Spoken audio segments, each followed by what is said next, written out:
Le cadre il sera fait avec les trois parties qui sont ici, ces trois grandes planches. Donc ça va être des planches, enfin les trois grandes planches vont être pour le haut du cadre, puisque le cadre n'a pas de bas, hein, il n'y a que un haut et deux côtés.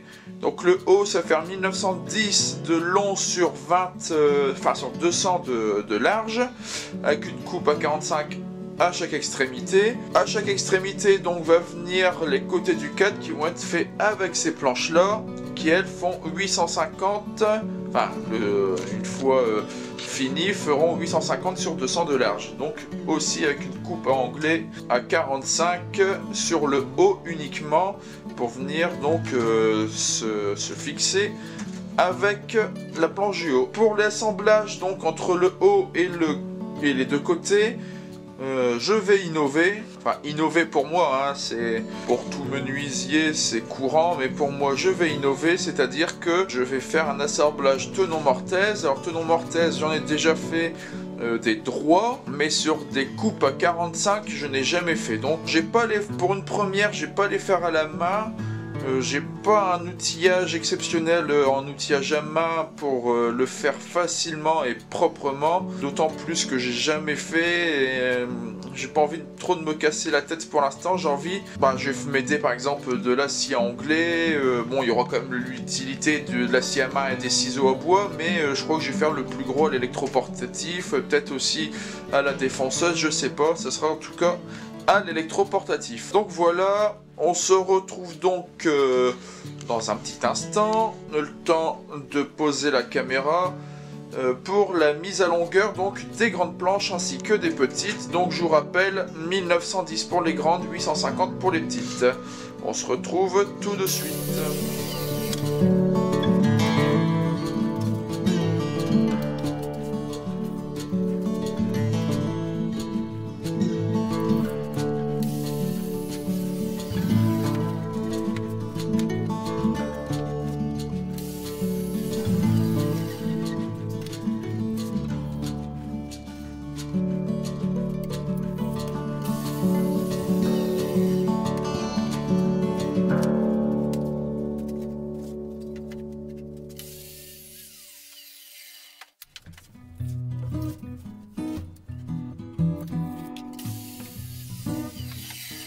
Donc voilà, toutes mes planches sont donc à longueur, mais avec une surcote.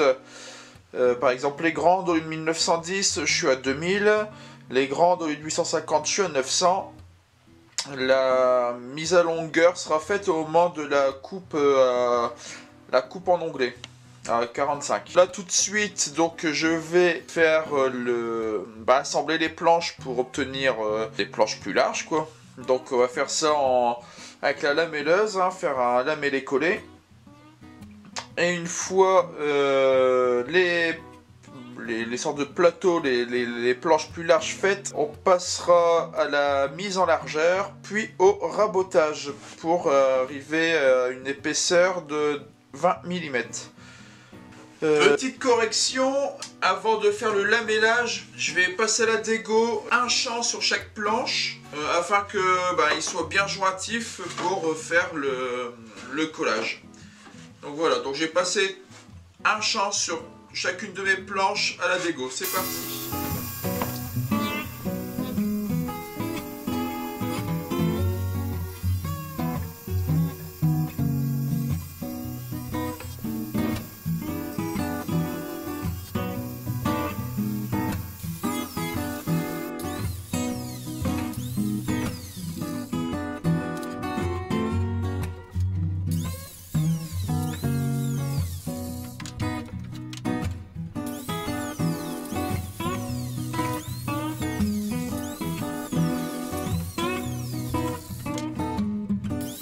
Ça y est, le lamellage est terminé. On va passer maintenant au collage. Donc ça y est, j'ai mis le panneau sous presse, hein, ça y est, la colle est mise. Bon, je l'ai pas fait en vidéo pour gagner un petit peu de temps. De toute manière, vous avez déjà vu comment on fait sur le panneau que j'ai fait donc pour la tête de lit précédemment. Vous avez certainement vu d'autres youtubeurs le faire aussi, donc bon, ça change pas, c'est la même technique. Donc là, j'ai collé les planches ici par 2, juste au-dessus c'est les longues qui sont par 3, et au-dessus à nouveau des courtes par 2. J'ai tout mis en presse ensemble pour gagner du temps, donc ce qui explique toute la ribambelle de serre-joint. Là on voit les presses à panneaux à droite et à gauche, donc plutôt à droite et à gauche. Là, deux grands serre-joints, cela pour tenir la planéité du plateau, ainsi que à gauche. Et puis après, bon, il y en a encore aux extrémités pour les grandes planches. Donc voilà, on va laisser reposer tout ça tranquillement jusqu'à demain. Et puis demain, on dessert et on s'occupe donc de faire la coupe à 45, tenon, mortaise. Il y aura du rainurage pour insérer le panneau à l'intérieur. Enfin bref, on fera tout ça demain. Bon, ça y est, le panneau est collé depuis 2 jours. Et ben, on va enlever les serre-joints et voir ce que ça donne.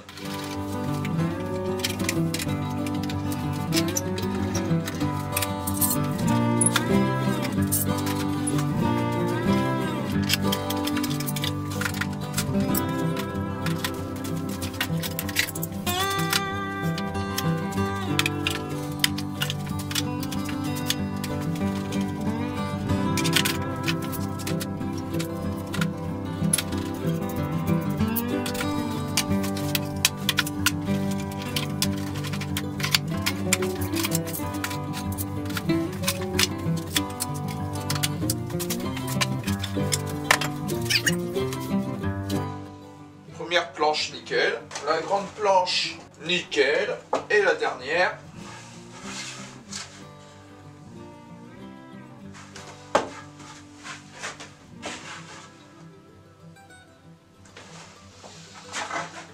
Dernière alvoile à chouïa. Et vu que de toute façon c'est fait en bois de palette, ce qui est pas dégauché raboté, c'est pas grave. Donc nickel, et ben voilà. Opération suivante, je mets à largeur et on passe l'ensemble à la rabot. Non, je mets à largeur, je ponce un coup, comme ça une fois poncé, ça glissera mieux dans la rabot, pour amener à une épaisseur de 20 mm. Donc c'est parti, on va faire la mise à largeur tout de suite.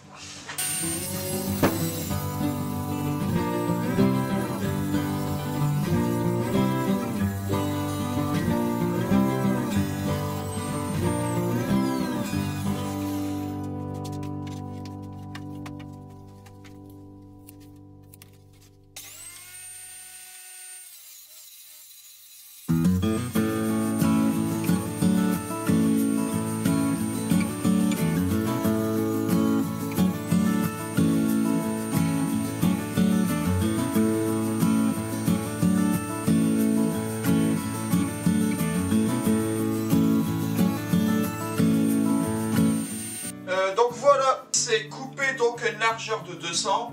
Je nettoie tout et on passe au rabotage. C'est parti. Alors ponçage rapide, grain 80, qui va permettre au bois par la suite de mieux glisser sur la table de rabotage. C'est parti.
Les planches sont maintenant donc collées, poncées au grain 80, mis en largeur et raboté, il me reste plus qu'à faire les assemblages. Donc d'un côté, par exemple ici, je vais d'abord faire une coupe droite, afin de mettre tout le côté bien droit. Et l'autre côté, on fera la coupe à 45 avec un tenon. Donc je vais commencer déjà par ici.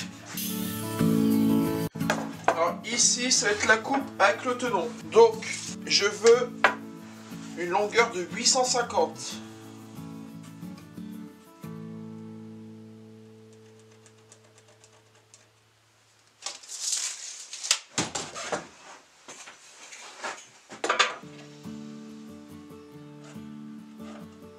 Voilà. Et je vais faire mon onglet à 45 pour commencer.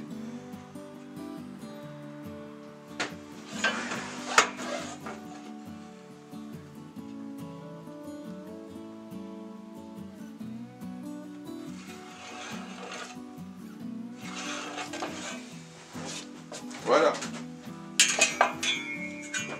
Donc ça c'est ma coupe sans le tenon. Ce sera la partie visible.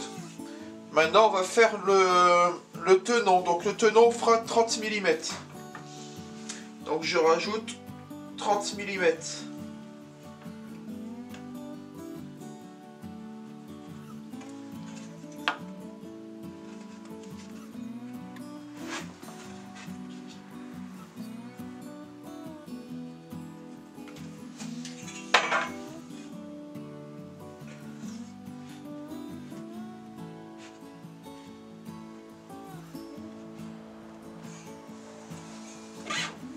Bien sûr, je vais.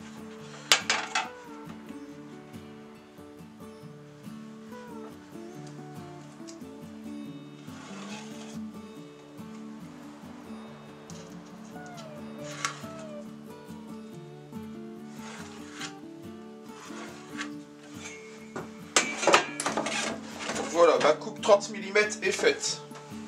J'ai réglé la scie sur 45.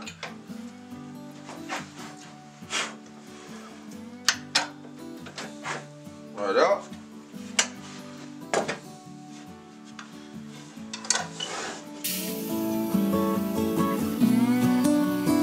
Et ainsi, donc là, j'ai une bande de 30 mm dans laquelle je vais pouvoir tailler mon tenon. Je vais faire tout de suite les coupes à 45 sur les autres.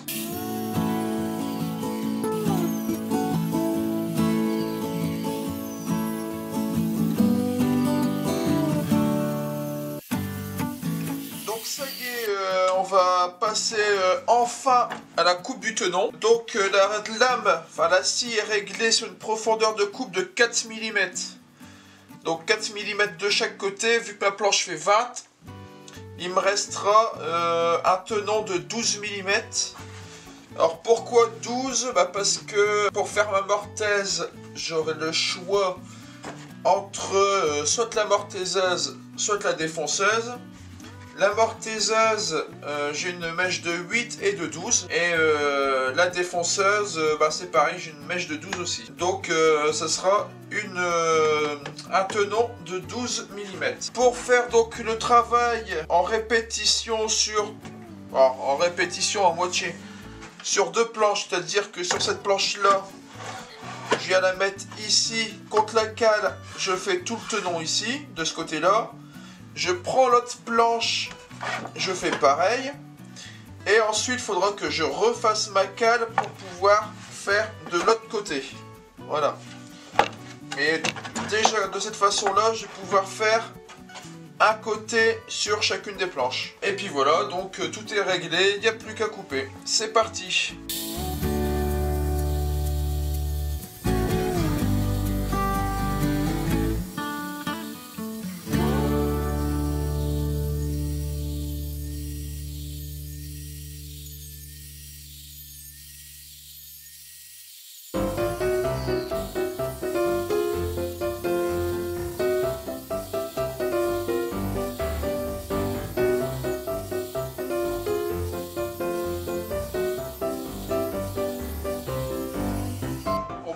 Au deuxième côté, c'est parti, on tourne tout ça.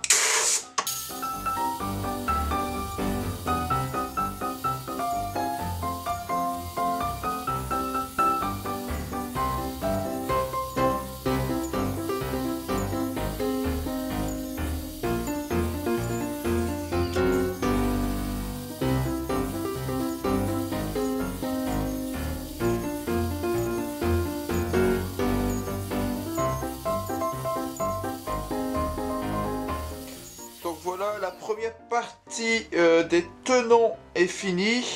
Alors, j'ai la première partie, puisque vous voyez, la lame, elle n'a pas commencé tout à fait au bord, et elle s'est pas arrêtée au bout. Donc, là, maintenant, c'est du travail. Il va y avoir du travail à la scie, au ciseau, au rabot, tout ça. Donc, c'est parti.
Ça y est, me voilà prêt pour faire la mortaise. Enfin, les mortaises, il y en a une de chaque côté. Donc comme vous voyez, c'est une installation de fou, quoi. Je peux pas les faire sur... là, du coup, je l'ai pas installé, la mortaiseuse qu'on met sur la dégo rabot. Je peux pas le faire parce que, la planche est trop grande, et puis c'est en angle à 45 degrés, donc c'est pas évident, ça fonctionne pas. Et puis là, la planche est trop grande pour arriver à fleur de l'établi. Donc voilà, on arrive comme ça. Donc là, j'ai mis un serre-joint avec une cale derrière. Donc ici, je suis posé contre l'établi. Ici, on a un morceau de MDF qui est serré derrière avec deux serre-joints. Donc ce morceau de MDF évite que la planche tombe en avant. Pour éviter que la planche parte sur le côté droit, il y a une cale ici avec un serre-joint. Et ici, donc, on arrive en haut, voit à droite et à gauche deux cales en bois, donc que j'ai raboté, enfin que j'ai dégauchi face et champ, une face et un champ, puisque bon, après l'autre côté on s'en tape, hein. Donc juste une face, la face d'appui, plus le champ sur lequel vient s'appuyer la défonceuse, ça c'est raboté, enfin c'est dégauchi plutôt. Et voilà, la défonceuse, donc comme ça glisse dessus, et va venir entamer la mortaise. Donc pour ça, j'ai mis donc une mèche, une fraise droite, 12 mm CMT, c'est une fraise, une fraise longue. Hein, c'est une fraise qui a une grande longueur de coupe, puisque il y a déjà l'épaisseur de la semelle, l'épaisseur du guide, et on descend encore 30 mm, enfin 32 même. Parce que je laisse 2 mm de marge au fond de la mortaise. Donc voilà, donc je pose l'appareil photo, je sais pas où je vais le mettre.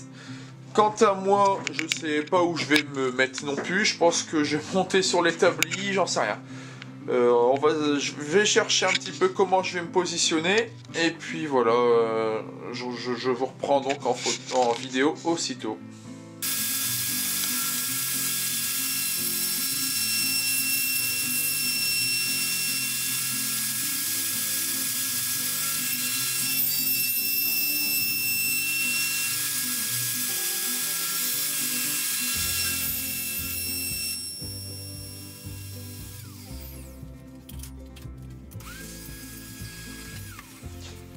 Donc voilà, c'est mortaisé. Alors on voit que c'est arrondi aux extrémités. Moi je suis pour arrondir les tenons plutôt que d'équarrir les mortaises. Je sais que c'est pas très professionnel, un pro va plutôt équarrir. Mais ça tombe bien, je suis pas professionnel, je cherche quand même la simplicité. Donc voilà. En dehors de ça, donc on voit que la mortaise, elle est propre. On va essayer de mettre le tenon dedans, la pièce avec le tenon, et on va voir ce que ça donne. Allez, on essaye.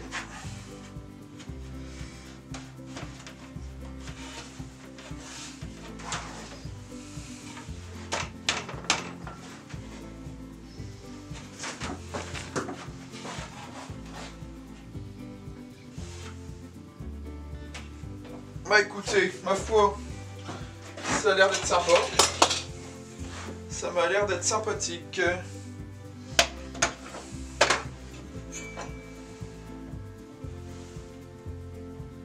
Ce qui m'a l'air d'être moins sympathique, c'est l'équerrage.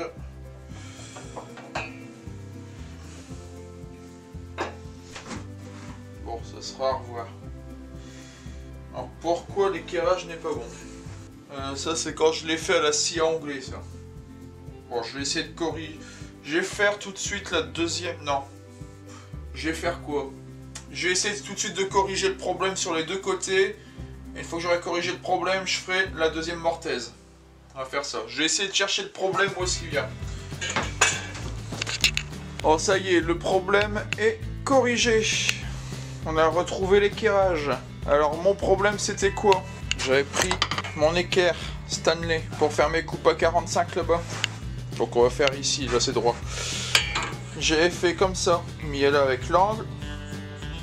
Voilà, comme ça, j'ai tracé mon trait. Après j'ai pris ma planche, je suis venu la mettre sous la scie et j'ai fait en sorte que ma lame fasse bien pile poil, enfin coupe pile poil sur le trait. Et j'ai pas fait confiance à ma scie. Ma scie elle est toute neuve. Et je lui ai pas fait confiance. Les coupes à 90, elle les fait super bien. Hein. J'ai bien réglé l'angle, enfin la... Comment dire? La butée là. Ça, je l'ai bien réglé par rapport à la lame. Donc j'ai des belles coupes quand je suis là. Hop, voilà. Quand je suis là à 90, c'est pile poil comme il faut. À 45, j'ai jamais fait. Donc j'ai aligné la lame sur le trait de scie et j'ai coupé. Et j'ai eu tort. Apparemment, mon équerre doit merder. Donc voilà, j'aurais dû finalement avoir confiance en ma scie. J'ai refait les coupes comme ça, quoi, donc en respectant les 45 degrés de la scie. Et puis donc voilà, les coupes sont bien comme il faut. Donc maintenant on va faire quoi? Bah là, à l'intérieur, là, sur le champ, on va faire une rainure. Avec la même fraise que j'ai fait les mortaises, hein, elle est encore installée sur la défonceuse, donc c'est une fraise de 12. J'ai installé la défonceuse ici sous table, fraise qui dépasse, et je vais faire donc des mortaises, des rainures à 12 mm. Donc on va tout de suite passer les planches du cadre à la défonceuse. Donc pour faire la rainure, donc j'ai décidé 8 mm hein, finalement, ce sera... une rainure de 8 mm qui sera donc à 6 mm du bord, donc il y aura 6, 6 et la rainure de 8 au milieu sur 15 de profondeur. Donc je vous rappelle, c'est la rainure à l'intérieur du cadre pour accueillir le panneau qui viendra se mettre dedans. Et ben donc c'est parti.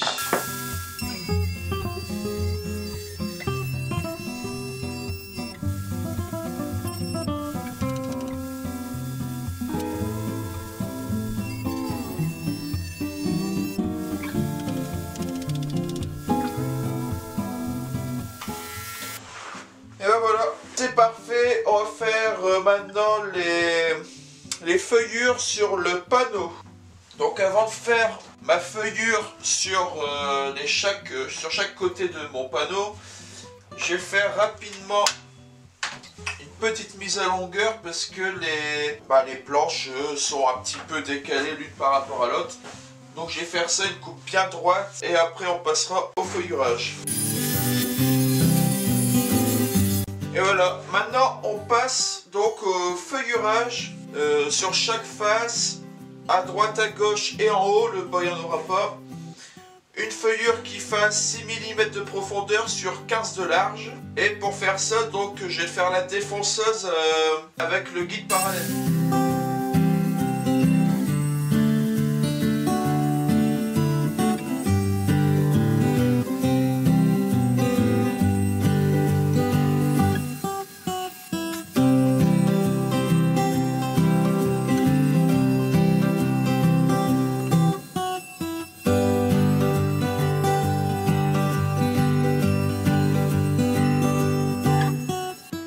Donc ça y est, j'ai fini de faire les feuillures sur mon panneau, qui est juste ici, on voit pas bien, voilà. Et maintenant, donc on va passer à un assemblage à blanc. À l'assemblage à blanc, comme vous voyez le cadre, donc il est retourné par terre.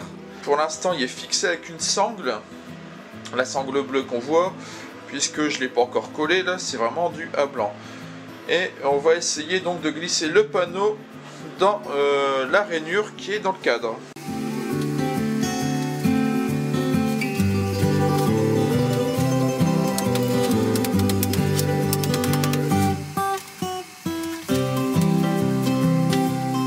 Alors j'ai ce côté là-bas qui force. On va voir un petit peu le pourquoi du comment.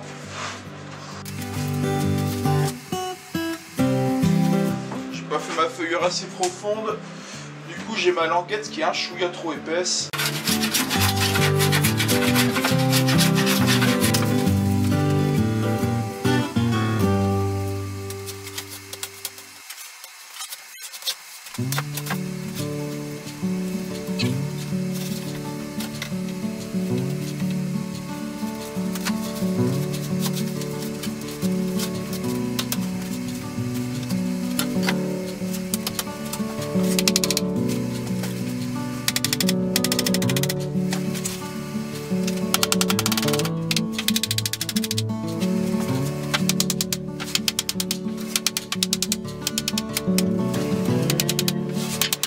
Alors est-ce que je suis satisfait? Pour l'instant pas vraiment.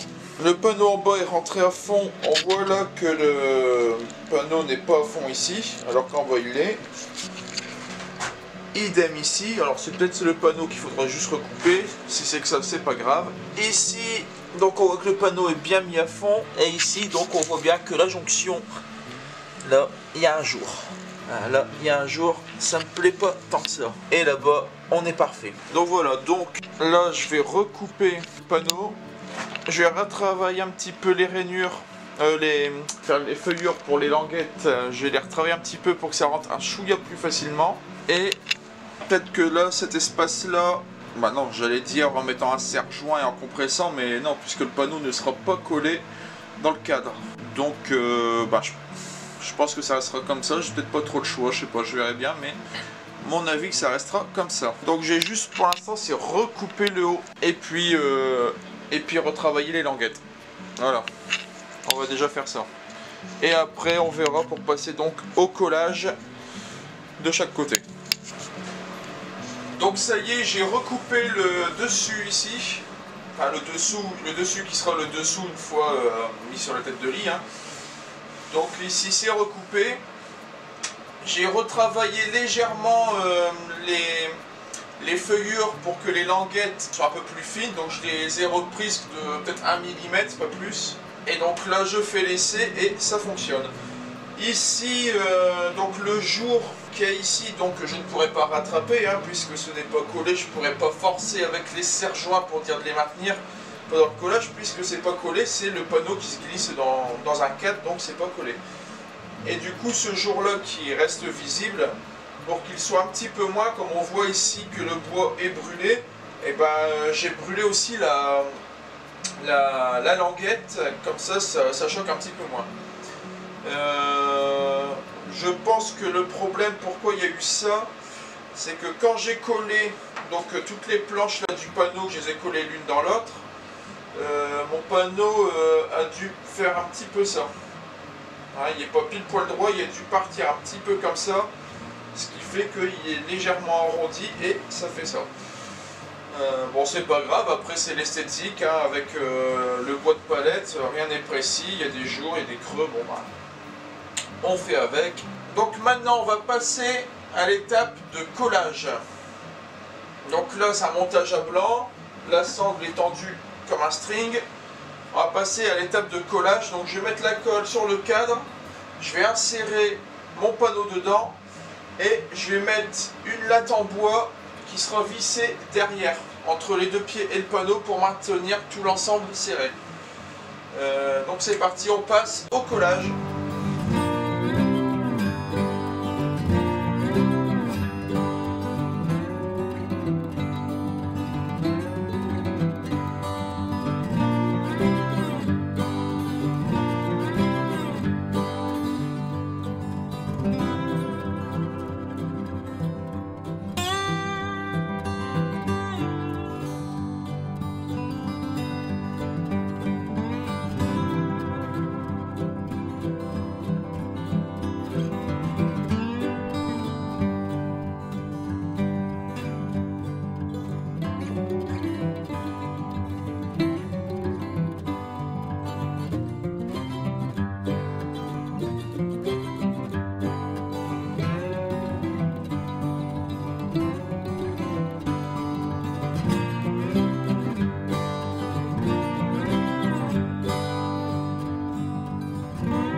voilà.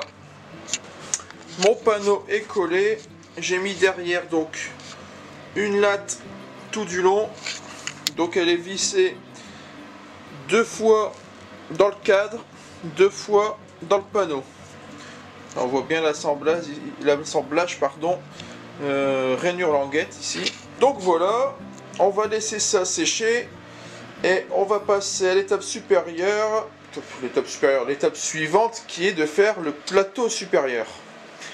Donc le plateau supérieur, c'est-à-dire quand la tête de lit sera posée, sur le dessus de la tête de lit, il y aura une planche pour poser éventuellement de la déco, des objets, peu importe. Donc c'est un plateau qui fait la même largeur que ça, mais qui est beaucoup moins profond. Je ne sais plus la dimension exacte là tout de suite. Je vous dis ça dans un instant.